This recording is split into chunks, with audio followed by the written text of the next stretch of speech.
ODM Raila Odinga, mshauri wa masuala ya kisiasa katika afisi ya Rais Karisa Nzai, amejitokeza huku akiwaomba Wakenya kukumbatia umoja huo kama njia ya kufanikisha utulivu wa kisiasa ili taifa liweze kushuhudia maendeleo. Akizungumza eneo la Jomvu, kaunti ya Mombasa, amesisitiza kuwa lengo la serikali ni kumaliza siasa za ukabila na ubaguzi ili kila eneo lifaidi maendeleo. Aidha, imeibuka kuwa hakuna kiongozi atakayesalia nje ya serikali, huku vijana wakiombwa kutotumika katika maandamano.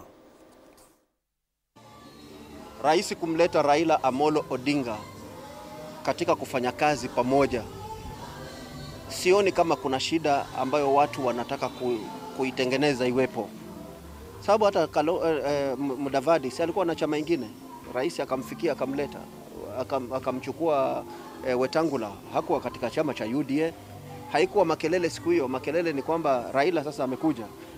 Tunachosema ni kwamba kwa sababu tunataka kuleta kila mmoja katika mpangilio huu na maono ambayo walikuwa nayo watu wa ODM na sisi watu wa UDA, tukiachanganya iwe faida kwa Mkenya yeyote.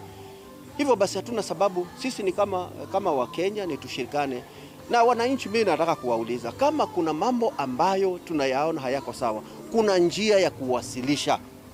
Msidanganywe watoto mkaanza kuandamana.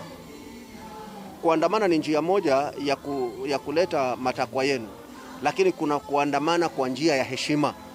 Msikubali kudanganywa na watu wengine ambao wanaona hawana biashara tena, wanaona hakuna tena kazi, wawaambie wacheni muandamane. Usikubali kuandamana. Hata kama kuna haki yako ambayo unaitaka, kuna njia ya kuisema. Njoo kwa watu wa media. Tusalie katika ukanda huo.